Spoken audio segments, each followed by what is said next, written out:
Mithilanchal welfare society के ज़रिए तमाम मछुआ फल मंडी में 76वां यौम जमहूरियत पालन किया गया। सदर वेलफेयर सोसाइटी जनाब अलहाज बरकत अली ने परचम कुशाई की और अपनी तकरीर में कहा कि आज का दिन हमारे और भारत के लिए बहुत अहमियत रखता है। आज ही के दिन हिंदुस्तान का दस्तूर अमल में आया था, जिसे बाबा साहब डॉक्टर भीमराव अंबेडकर ने लिखा था, जिसमें हिंदुस्तान में बसने वाले हर मज़हब और ज़ात के लोग अपनी मज़हब पर अमल करते हुए अपनी ज़िंदगी गुजार सकते हैं।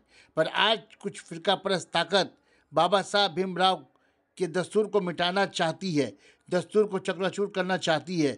जब तक सेकुलर जहन रखने वाले लोग और लीडरान रहेंगे, कोई भी ताकत दस्तूर को मिटा नहीं सकता। हम जैसे भारतीय उसे हर मुमकिन रोकने की कोशिश करेंगे। यौम जमहूरियत तकरीब के मौके पर सोसाइटी के सदर, सेक्रेटरी, खजांची, ओहदेदारान, मेंबरान भारी तादाद में शरीक होकर जश्न जमहूरिया मनाया।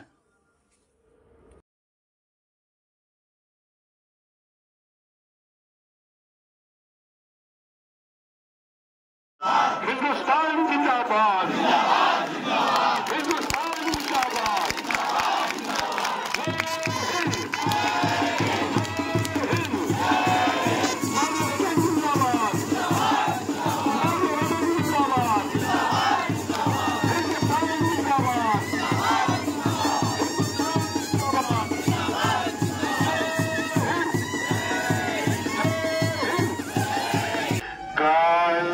जब गया गाता चला गया मंगलदायक, जय है भारत भाग्य विधाता, जय है, जय है, जय है, जय जय जय है।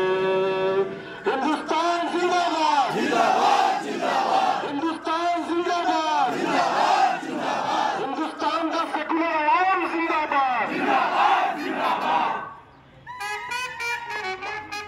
हमारे बरकत साहब मिथिलांचल के मुबारकबाद पेश करता हूँ। आज हम सब यहाँ पर अपने वतन अजीज का 78वां यौम जमहूरिया मनाने के लिए जमा हुए हैं। 26 जनवरी के दिन पूरे हिंदुस्तान में यौम जमहूरिया बड़े जोशो खरोश और फख्र के साथ मनाया जाता है। 26 जनवरी के दिन हमारे मुल्क का आईन नाफिज किया गया था। हमारा मुल्क आजाद होने के साथ साथ एक जमहूरी मुल्क भी बन गया। जमहूरी मुल्क में हुकूमत का कोई मजहब नहीं होता, लेकिन अगर आज आप देखेंगे तो बिल्कुल इसका उल्टा हो रहा है। देश के सबसे आला इक़्तिदार पे बैठने वाला शख्स सिर्फ एक मजहब की तरफ जानिबदार है, जो सिर्फ अपने फायदे के लिए मजहब और मजहब के मानने वाले लोगों का इस्तेमाल कर रहा है। आज पूरे हिंदुस्तान में हिंदू मुस्लिम के नाम पे दहशत और नफरत फैलाने की कोशिश की जा रही है। इसी नफरत का तो नतीजा है, कुछ दिन पहले आपने नहीं सुना, यूपी के संभल में पुलिस ने अपनी गोलियों से 5 मुसलमान नौजवानों को मार डाला। मैं पूछना चाहता हूं कि आखिर इस तरह का जुल्म हिंदुस्तान में कब तक होता रहेगा। मैं उन पुलिस वालों से कहना चाहूंगा कि याद रखो मेरी बातों को, हमेशा योगी मुख्यमंत्री नहीं रहेगा, हमेशा मोदी प्रधानमंत्री नहीं रहेगा, हमेशा मोदी प्रधानमंत्री नहीं रहेगा। हम तुम्हारे जुल्म को भूलेंगे नहीं, हम तुम्हारे जुल्म को याद रखेंगे। आज मुसलमान वक्त के एतबार से खामोश जरूर है, लेकिन अल्लाह अपनी कुदरत से तुमको नस्तो नाबूद कर यही जुल्म का तो नतीजा है जिसको अंग्रेजों ने अपने जंजीरों में जकड़ रखा है। जब तक मेरी माँ के पांव से जंजीर नहीं हटेंगे, तब तक मेरी बीवी मरती है तो मर जाए।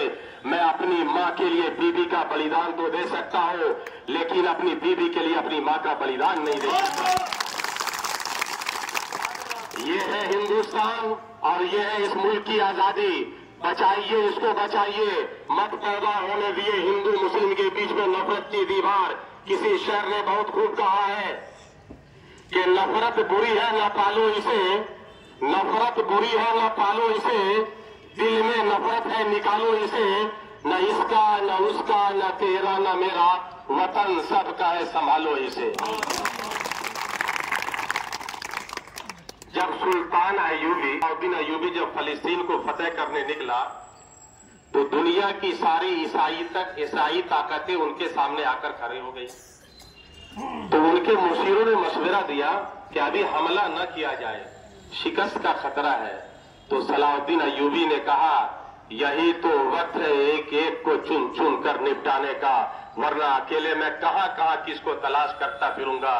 यही अपने वक्त के सुल्तान जिनके बहादुरी के चर्चे आज ये पूरे दुनिया के कोने कोने में गूंजते रहते हैं और लोग याद करते हैं। तारीख हमेशा टकराने वालों को लिखी जाती है, न कि तलवार चाटने वालों की। तो मैं ज्यादा ना कुछ कहते हुए मैं आप तमाम मिथिलांचल वेलफेयर सोसाइटी के मेंबर से गुजारिश करूंगा, अपने इत्तेहाद को कायम रखें, मजबूत रखें, एक रहें, अपने सफों में इत्तेहाद पैदा करें। कभी भी किसी के साथ कोई जुल्म ज्यादती हो आप लोग आवाज दें, हम लोग इंशाल्लाह कांधा से कांधा मिला के हमेशा खड़े रहेंगे और हर उस जुल्म का जवाब देंगे जो किसी इंसान के ऊपर होगा। बस मैं आप तमाम लोगों का शुक्रिया अदा करते हुए आज का प्रोग्राम यहीं पे खत्म करता हूँ। अस्सलाम वालेकुम व रहमतुल्लाहि व बरकातुहू।